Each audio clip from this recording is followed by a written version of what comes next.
Hi guys, welcome back to my channel Value Infinity. In today's video, I am going to rip apart blood sugar fluctuation, which in medical terms is known as diabetes, and help you take control of your lives from its grips. Guys, this video is going to be an intense deep dive into this topic, and I would kindly request you to stay with me till the end and not skip the video because you may miss out on certain intricacies which I discuss throughout the video. So let's get started. Friends, before I begin this video, I just wanted to confirm that all the symptoms and all those discomfort mentioned in this video, I have personally undergone all of them. I have tried various medications, various lifestyle changes to overcome this problem which I was facing. And I have designed my personal experience into 10 different categories, right from the beginning when I started feeling the symptoms up till the reversal part, into 10 different categories, which I'll be discussing point by point in this video. The first point is how this shift happens in a healthy individual.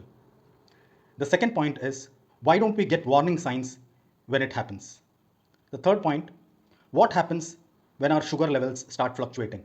That is when we are borderline diabetic. The fourth point is symptoms of diabetes. The fifth point is internal changes due to diabetes. The sixth point is most important tips for recovering.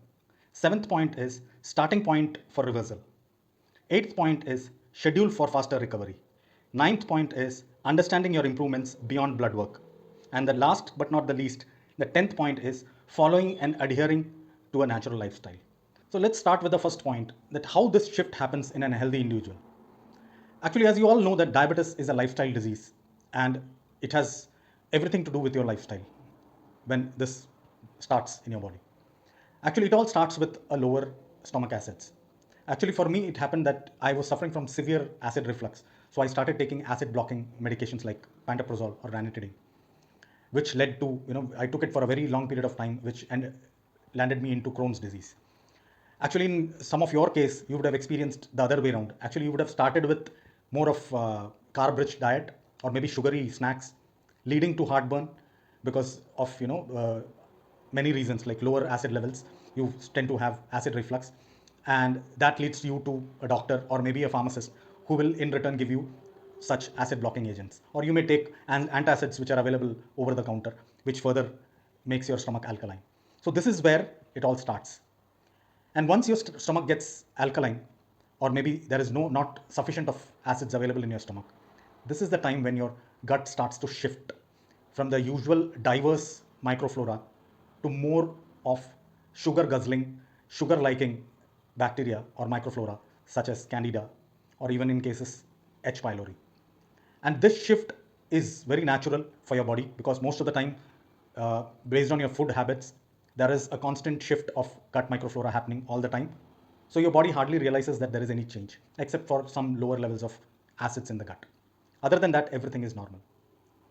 And once this shift happens from diverse microflora to a more specific candida or maybe other sugar loving bacteria, you tend to have the first symptoms of sugar fluctuations. Even now, your body is not able to understand that such shift is going on.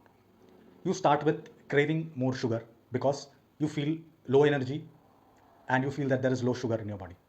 So you tend to have more craving towards sugary snacks or maybe high carb diet.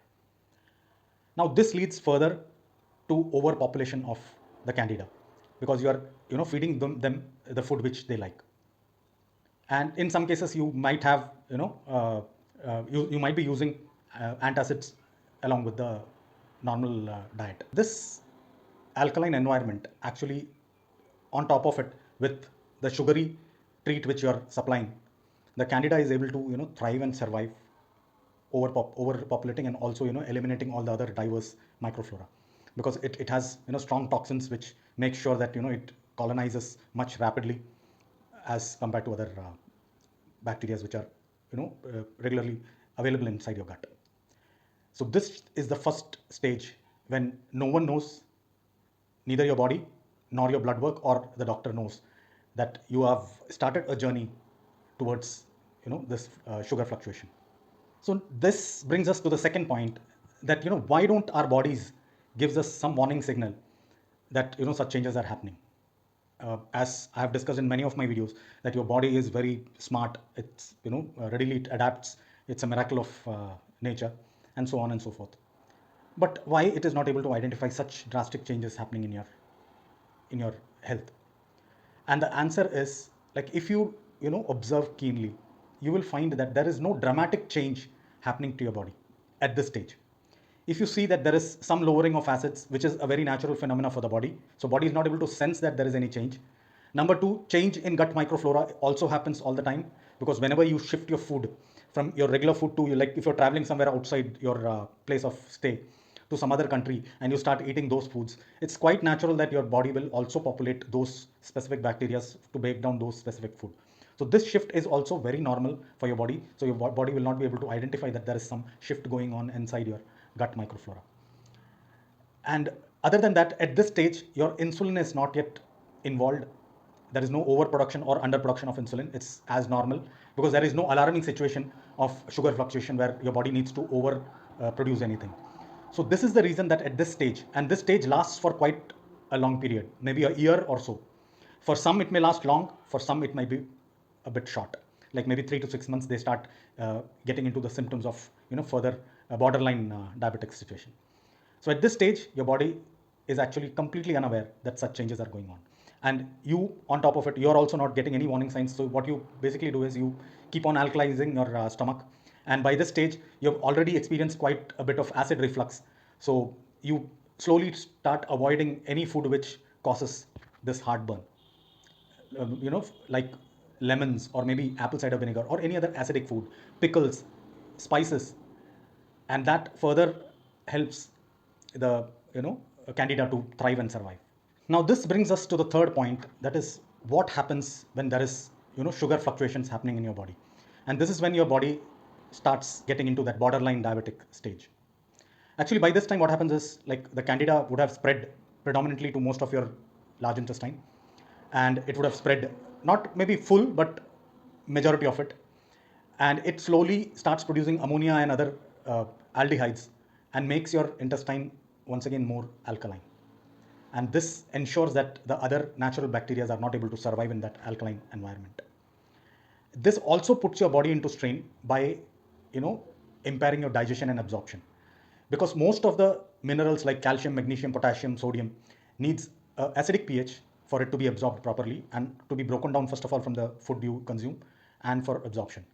So it impairs the absorption of minerals. It also impairs the absorption of protein. Once again, lack of acids. The intestinal pH also has increased to alkaline. So once again, there is an impairment of absorption. And over and above, your sugar levels goes down. So because the candida is rapidly consuming most of the sugars which are available in your food, and it will start making you crave more for sugary food, and this will put you into a state of eating most of the sugary snacks or sugary diet. And that is when your body gets its first alarm signal that there is too much of glucose available in the blood, because you whatever carb you have consumed has been consumed by the candida, leaving your body to think and feel that there is low levels of glucose in your blood, and that triggers you to consume more of sugary diets. And as we start eating anything sweet, it's a kind of habit forming, like we start eating that sugary food without any control. So this leads to a very high levels of sugar in your blood, and your body is alarmed and starts producing higher levels of insulin, putting a lot of pressure on the pancreas, beta cells, and also the liver to store in the form of glycogens. But even this situation, your body is not alarmed to an extent where it will start giving you any symptoms.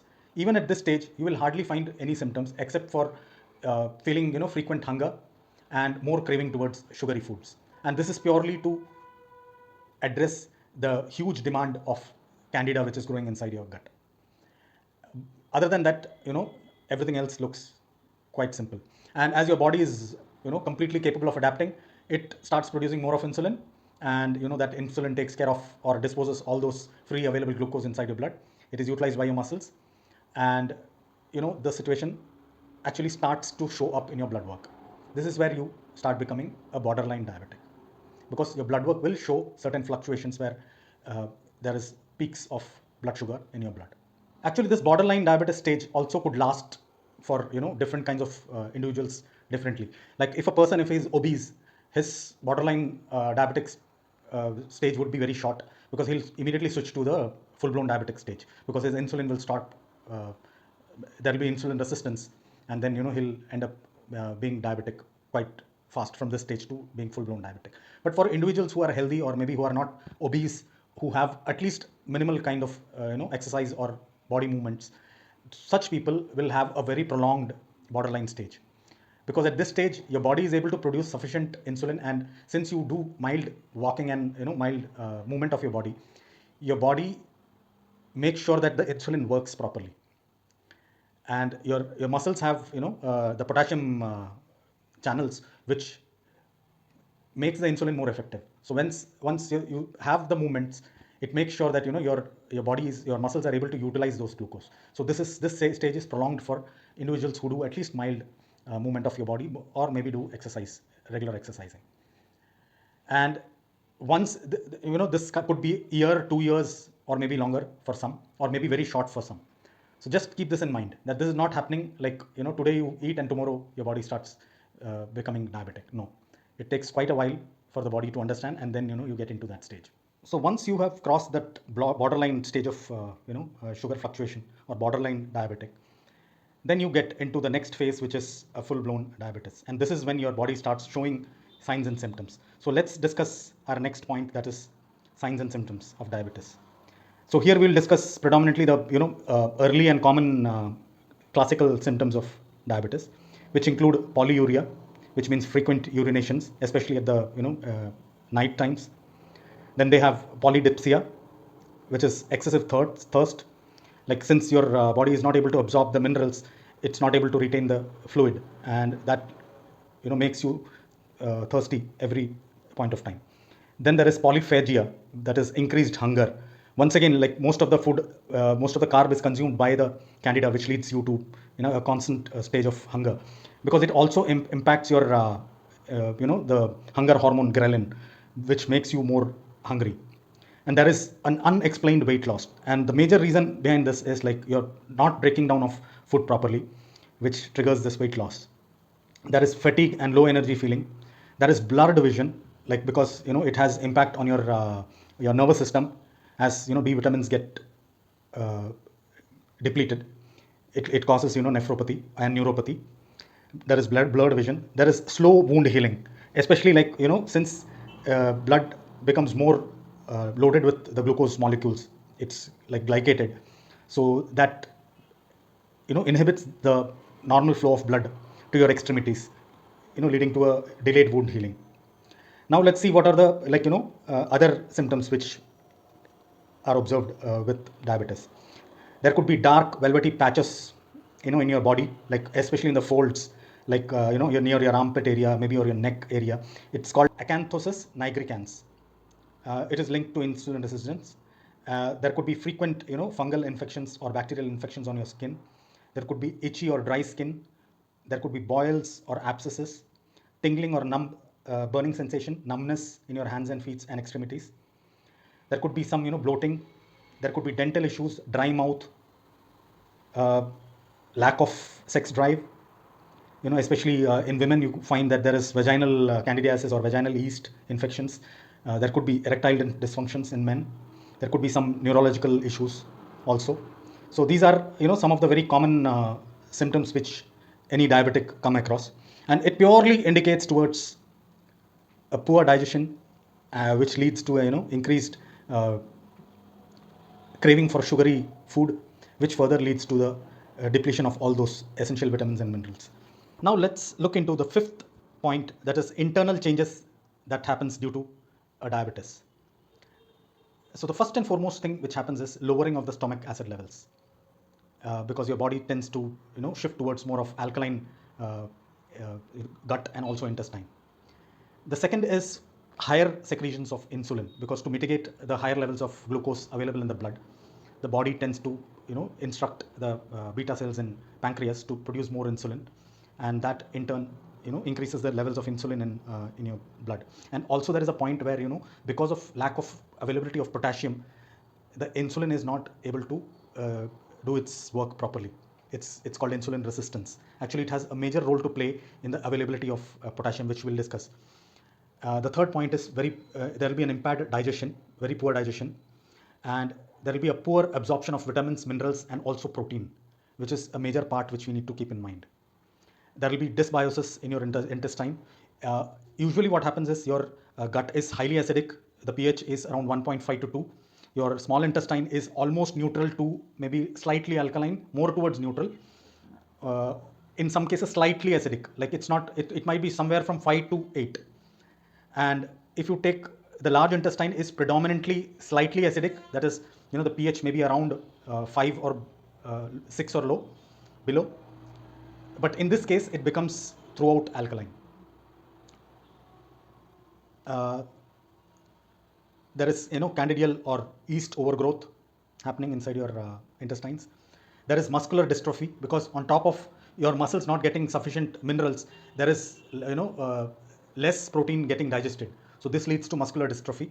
There is deficiency of B vitamins. This is a major point which we need to keep in mind, because in subsequent we'll discuss like how to overcome the issues.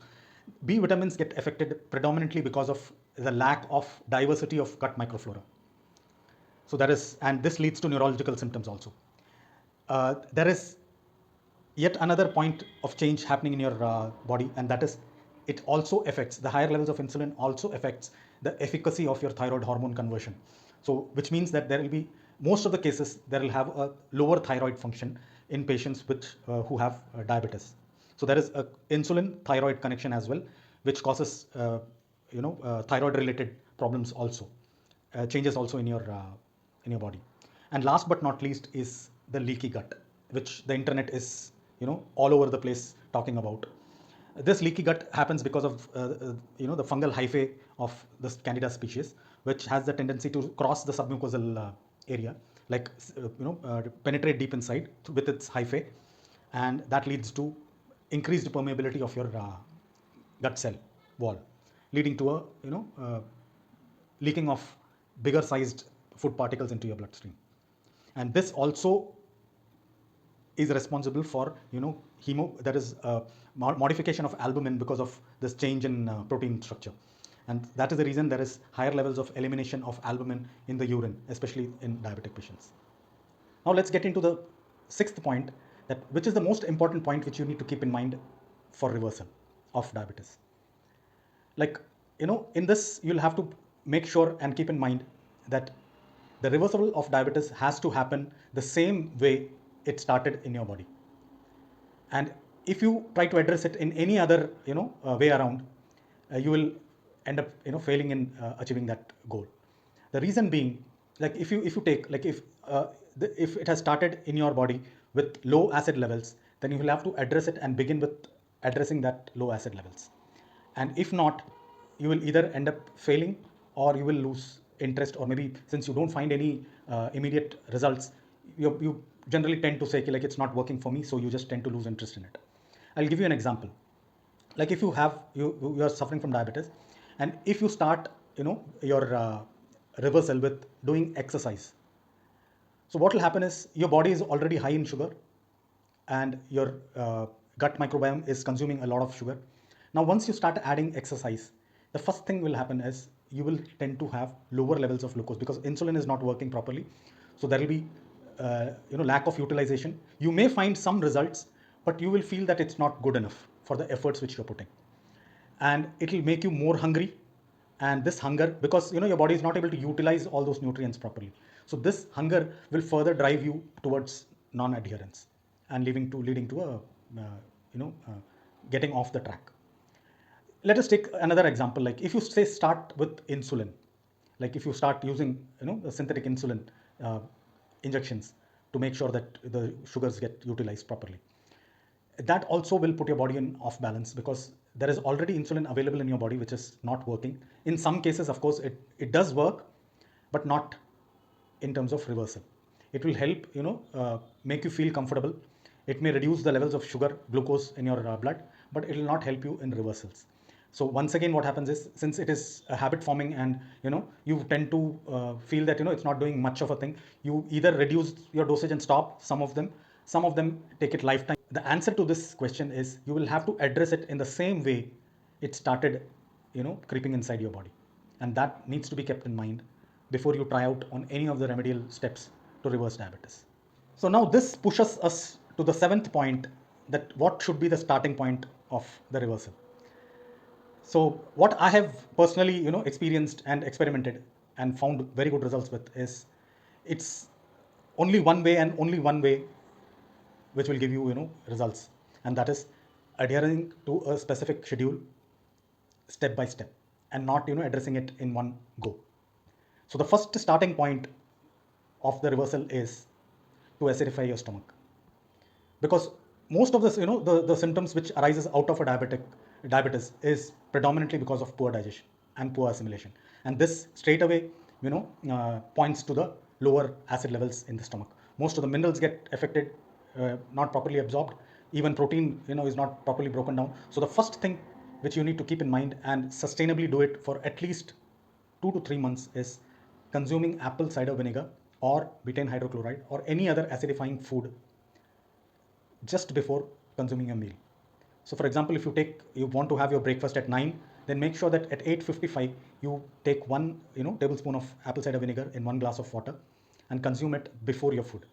So that whatever you eat, how much ever carb or how much ever starchy or sugary food you eat, make sure you drink this uh, before you eat your breakfast. And same way with your lunch and with your dinner. Just meticulously follow this. This will dramatically improve. The first thing is your digestion. It will also help you absorb. I'm not saying that it will reverse, but it will help you have a better, feel, a better energy levels. So this is the first step which you need to follow at least for 2 to 3 months. So the second step of reversal would be to eliminate the overgrowth of candida through natural, ingredients, which helps in the die-off of candida. So this includes virgin coconut oil, consuming virgin coconut oil early in the morning, which will significantly reduce, the overload of candida. You can use oregano in your diet, which once again affects the overpopulation of candida. You can use garlic every day, maybe for 10 to 15 days. Early in the morning, 2 cloves of garlic. You can just chew them well, and you can consume it with water. Early in the morning, empty stomach. And it has allicin, sulfurous compound, which basically helps in the elimination of candidal overgrowth. So you can start this at the midpoint, somewhere around, after consuming apple cider vinegar or acidifying for a month. Then you can start with elimination of candida. This actually gives you the best results, because if you straight away start with elimination of candida, then it gets alarmed and starts producing nasty toxins. So that will give you brain fogs and other symptoms related to candida die-off. So if you want to avoid such symptoms, extreme symptoms of candida die-off, then you should start with apple cider vinegar, build a base of nutrients, and build a base for your body to fight against all that toxins, and then slowly eliminate with natural uh, you know uh, antifungals, which I have discussed now. And this has to be followed for intermittently, like don't eat garlic continuously for 3 months. Use it for a week, give a break, then again you can use it for a week, and follow this meticulously for next 2 to 3 months, like apple cider vinegar before meal, and having an candida eliminating herbs intermittently. Follow this for 2 to 3 months. So once you reach that stage of 3 months, where you have started with apple cider vinegar, you have started with eliminating the overgrowth of candida. Now the third stage would be adding probiotic food to your diet. Trust me guys, don't skip this step. You don't think that you can begin with probiotic. I can guarantee you, I've tried this all. The moment you start with a probiotic, you feel so uncomfortable. Your stomach gets bloated. You have all the sorts of unimaginable symptoms coming across. You feel foggy, you feel tired, lazy, so many. You feel like you start sweating, you get panic attacks once, like if you start with a probiotic. So trust me guys, follow this step. This is the one which I have experimented and derived. I got success out of this, and I can assure you that you just try it out. You'll also start getting very good results once you follow these steps. So the third point would be, like, once you have done this for 3 months, you start adding probiotic foods. Like, this should not be that probiotic pill which is available in the market. No, that's not going to help, because most of them are lab grown. And you can watch my video. I'll put the link in the description, where I've discussed about this. Okay, like most of the probiotics which are available in the market in pill form is lab grown, and they are not able to survive or sustain the harsh environments of your gut. And every individual is different, so some may have benefits, but predominantly will not find any results. So the best probiotic food would be overnight oats. Like, boil your oats, leave it in a bowl, fill it with water, just leave it for overnight, like with a pinch of salt, and consume it along with the water the next day. Best probiotic will give you excellent results. You can do the same thing with rice, like cooked rice, put it in a bowl, fill it with water, add a pinch of salt, leave it overnight. Next day, drink it with the water. Don't discard the water, guys. Drink with the water. Excellent results. You can add sauerkraut, you can add kimchi, or any other fermented foods which are available. Curd, kefir, kombucha, any fermented food which is prevalent in your area, you can start adding only after 2 to 3 months of the first 2 steps. What this will do is, like, once there is elimination of candida, slow and steady process of elimination, you will be able to, like, when you have attacked sufficiently candida, there will be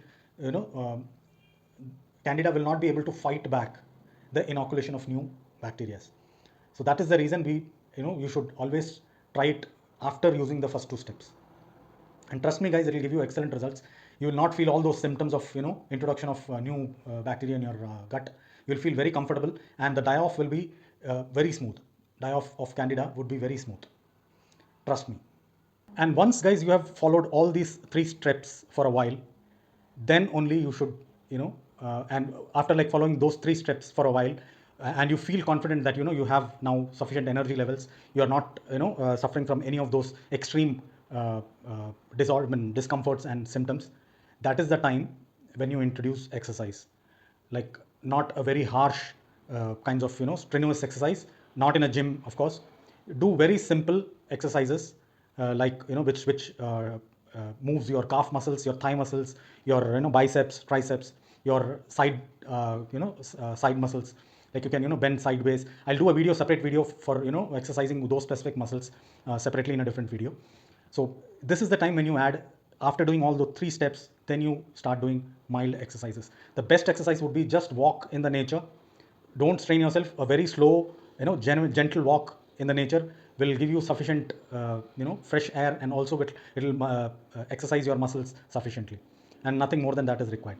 And if you have someone who is immobile, or maybe who is very aged to do such exercises, you can do an assisted exercise, kind of like bending their hands, bending their legs, just to make sure that their muscles get moved, especially the major muscles like thigh, calf gets moved, so that your insulin is able to work properly, and also the muscle is able to absorb or have that potassium balance going on in the muscle.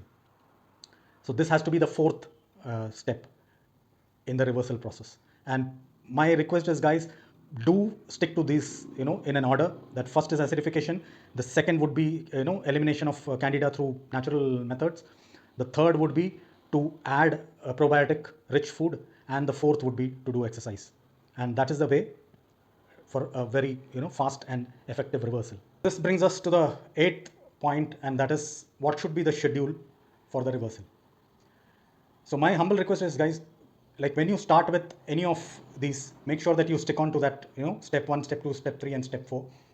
And in step 1, you might be you might come across at times some burning sensation in your stomach because of the acidification. You may feel a bit of discomfort, or maybe you may not be able to consume 1 tablespoon of apple cider vinegar right away in the beginning. So what you need to do is, you'll have to make sure that you just start with 1, that is apple cider vinegar, or maybe acidification of the gut, from day 1. Make it into a habit, put it down in a piece of paper, stick it on the fridge, so that you're able to see it every day. Continue it for maybe 1.5 to 2 months. 1 month at least you will continue with it. Eat before every single meal. You make sure that you consume like the acidifying agent of your choice before meal, and stick to that for a month. Get it habituated, and then move on to the second one, so that you are able to incorporate it as your lifestyle, and not do it as as something which you don't like kind. Make sure that it becomes your a part of your life, and try to stick to it, and then add the second one. So it makes your body also to adjust easily. First you start with the acidification, you continue with it. In between you start elimination of candida for a short period of time, maybe 1 month, in intermittent fashion, like 7 days you have elimination uh, herb, give a 7 days gap, then again use 7 days. So do it for a week, and after that you can just stop that and straight away start with probiotic rich food. So this has to get into your schedule so that the recovery is fast, and it happens very smoothly without much of any disturbances. That brings us to the ninth point, and that is understanding your improvements beyond the blood work. Friends, like in today's situation, there is a very common habit which most of us follow, is like whenever we come across any small discomfort in our body, the first thing we do is go to a doctor, get a prescription for a blood work, or maybe try to diagnose this through a blood work. So what I'm trying to just bring to your notice is, like, it's not that every single parameter of your blood is detectable. Like, to put it in other words, like, there are no tests which can really split the entire all the aspects of your blood. So there are many points which the nature has in place but is not detectable by the regular blood work which we do it in the lab. So instead of trusting exclusively that blood work, you should start trusting your body as well. Try to implement a strategy and then take a feedback by looking within, that are you feeling better than before? Is there an improvement in your symptoms? Is there an improvement in your eating habits? Is there an improvement in your digestion or assimilation? Do you feel more energetic now than before? So once you try to analyze in those aspects, you will find that there is significantly lower levels of anxiety in you, of am I recovering, or my problem still worsening. So once you start looking within and try to identify that, quantify the levels of improvement, it will give you far more satisfaction and the drive to continue with the schedule than doing a blood work and then checking back. What I would suggest is, if you are so particular of doing a blood work, then I would suggest is, once you start this, make sure that you don't do any kind of blood work for next, at least you start with a blood work, then make sure that you adhere to the strategy for next 6 months or maybe 1 year, and then go for blood work after that. And in the meantime, you start looking within for any improvement. Write it down in a piece of paper, maybe write it down, maintain a diary where you can say that today I've started with apple cider vinegar, and every single day you start writing, like, how do you feel? And you will find that within a month's time you will have sufficient data available, that how you felt in the day 1 and how you felt in the day 30. And trust me guys, if you find that this has given you any kind of guidance, or do put your comments, like how you experienced your reversal while trying out these steps. Now let's discuss the last but not the least point, that is following and adhering to a natural lifestyle. During the entire video, you would have noticed that I have not suggested any kind of specific diets or to avoid or maybe to include, because that's perfectly of your choice. The only thing which you need to keep in mind during the entire process of reversal is anything which is natural, which doesn't have any preservatives or chemicals, stabilizers or maybe preservatives, could be included in your diet. It can be a pastry, ice cream, or like whichever food you feel comfortable. Make sure that you don't, first and foremost, don't overdo it. Secondly, if you feel the urge to eat something sweet, make sure you eat after your meal as a dessert. After eating your main course, you can have a cheat meal of whatever you feel craving of. It could be ice cream, it could be anything which sweet which you like, but not in an empty stomach. Make sure you don't eat it on an empty stomach. The biggest problem with that is that supports the candida to flourish and thrive again, and it will just derail your entire effort of reversal. So make sure you don't have to worry about any of the foods. Eat everything which is natural, fruits, any pulses, grains, rice, wheat, whichever you feel comfortable or predominant in your area, breads, everything could be consumed, irrespective of its GI index, irrespective of how rapidly it increases your blood sugar. Make sure that you eat after the meal, and that will significantly reduce the overall spike. And once you start this apple cider vinegar, it will slowly make sure that your craving also goes down. So the most important part here is following an adherence of a natural lifestyle and free of any of the chemicals, preservatives, or any other pesticides and other this thing. Like, make sure that you have a food which is natural. Try to avoid those processed foods, as I've discussed in my previous video. Any processed or preservative laden foods is a strict no. Rest everything could be taken. And once you start this process, like over a period of time, you will find that you will slowly lose that craving for the sugary treat, or maybe sugary diet.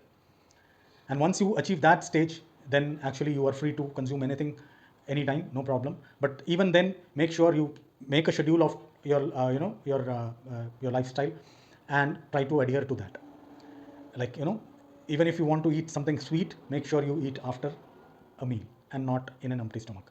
And even if you find even if you feel very hungry and you don't have anything else to eat except for some sugary sweet or maybe treat, then in that case you can eat raw vegetable, like cucumber or carrot, or maybe eat a fruit, and then on top of it you can have that sugary treat.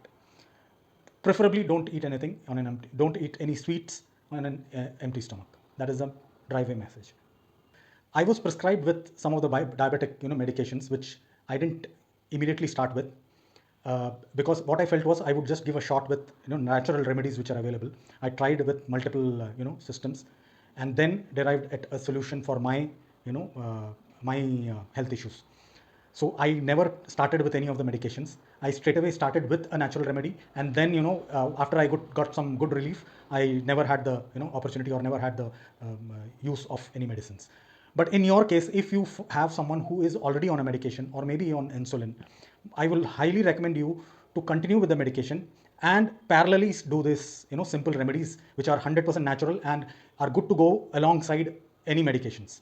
Because apple cider vinegar is an acidifying agent, and your natural gut environment is acidic, so most of the medicines are made to withstand those higher acidic levels, and all those natural ingredients which I've suggested in this video are all harmless and could be consumed alongside any of the medications. So my request is, even if you have someone who is already on medication, who is on a who is a prolonged diabetic for a and have been consuming medicines for a very long time, even they can start with this. Their recovery period may be prolonged because of most of their organs would have already reduced on their performances, so they may have a bit more longer period of reversal. Other than that, it's good to go. Anyone can just straight away start, irrespective of even age. This video was more of like my personal experiences and the best method for reversal, which I have personally implemented on my health, and completely recovered and reversed the the diabetic. I was in a beginning stage of diabetics, which I clearly reversed with these natural remedies. And in my next video, what I would try to do is, like, I would just give you the scientific and the medical part of it, for for the nerds, because here this is purely the experience part of it. But there is a scientific backed theory for whatever I've been discussing in this video. It does have a scientific research based proof for it, which I'll be discussing in my next video. So if you want to know more scientifically how whatever I've discussed works, then do wait for our next video. If you found this video informative, or maybe you could learn something from this video, then do consider hitting that like button. And if you have someone in your family, or if you know someone who can get benefited out of this content, then do consider sharing it with your family and friends. And also press that bell icon so that you get notification of our latest uploads. Guys, I personally read all the comments, and I also answer comments wherever I come across any of the specific tailor-made requirements. I do answer each and every comment. So do comment in the comment box that how did you cope up with your diabetes, or maybe how you tried for your reversal, and what was the stage at which you couldn't continue with it, or whatever comments you feel comes into mind. You can just put it across in the comment section. I will try to address any questions if asked. So thanks for watching, guys. Tada.